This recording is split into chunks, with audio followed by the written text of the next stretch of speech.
Parul is asking, Pranam Acharya ji, the yogi sings with one pointed mind, but I worship with a hidden desire and a hidden self-interest. Is my devotion wrong? What is one pointed devotion? Parul, it's not about right or wrong. It's about settling down with a little when a lot is available. When you go to God for fulfillment of your desire, then at most what you will get is the fulfillment of your desire. That's the maximum. And let me tell you, that's not much. The maximum that you can think of, desire of, conceive of, is not much at all.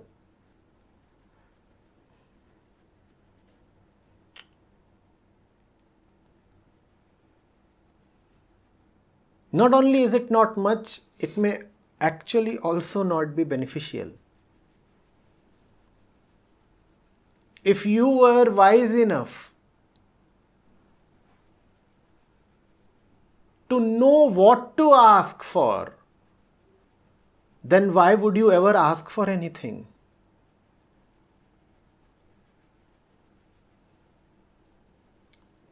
So when you ask for something, you are making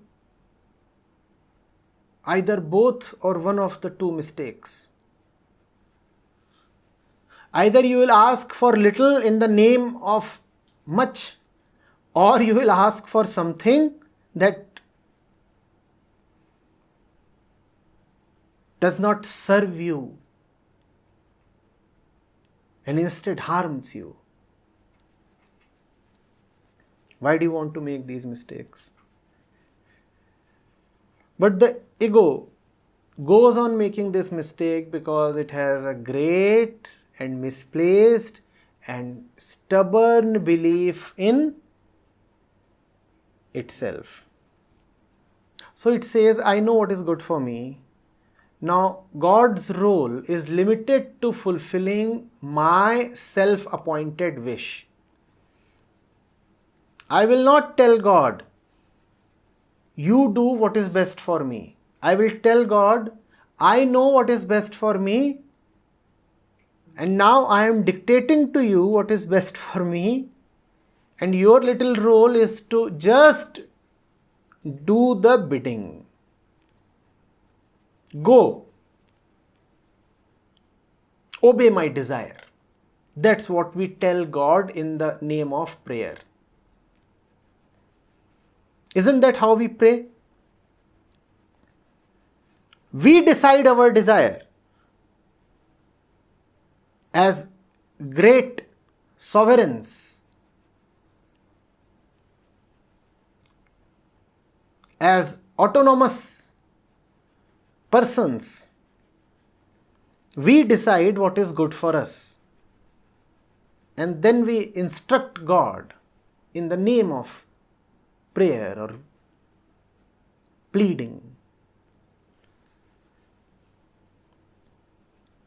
Please do this.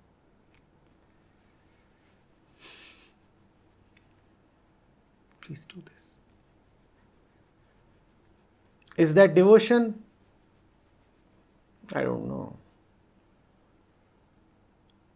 What I know is, if your desires could be fulfilled in some other way, you wouldn't have gone to God. I don't know how that can be called as devotion. What I know is that had you not been suffering or feeling guilty or sad or sorrowful or jealous or fearful, you wouldn't have gone to the temple. I don't know whether that can be called as devotion.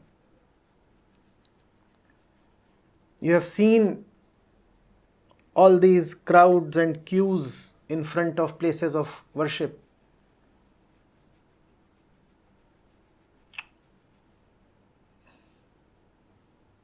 if people were not terrified or greedy, how many of them would be still found there?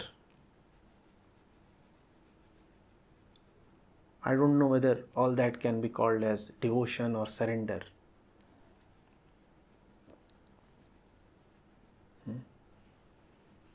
So then what really is devotion or surrender? It's fundamentally about seeing what you are doing to yourself.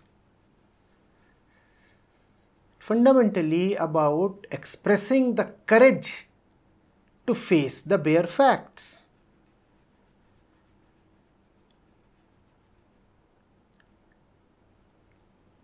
It's about not being so afraid or arrogant. It's about seeing how futile and foolish are one's desires.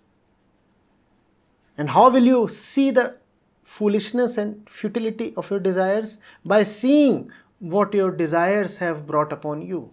For that you will have to admit that your condition is really, really pathetic, but that hurts and hurts very badly. Especially if the society calls you an achiever or something. That is the reason why devotion is so difficult for the so-called achievers.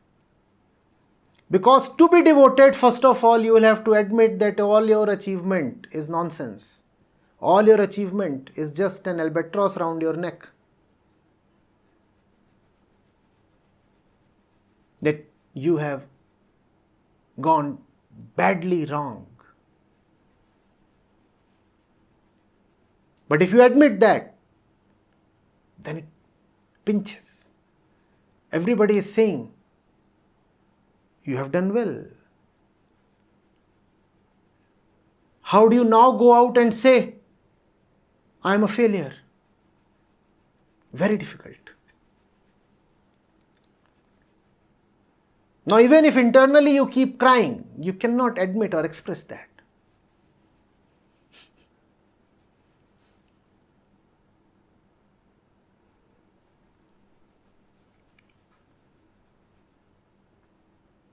There is one man who decides to fast within his room. And there is one man who decides to fast publicly. And publicly he declares it too. Do you know whose fast is going to last? The one who has declared it publicly. Because now he is being garlanded. And people are coming and touching his feet. And the newspapers are writing about him. And he is being heralded as a great achiever in some sense. Now, how does he admit that he is burning from inside? He will say no. It's also blissful.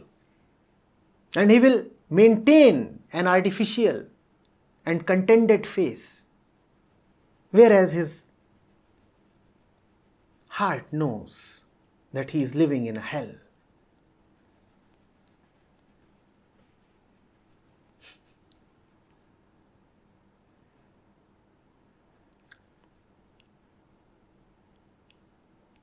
Devotion is easy when you see that you are stupid. And devotion is extremely difficult when you are a man of high self-esteem. Self-respect is such a burden.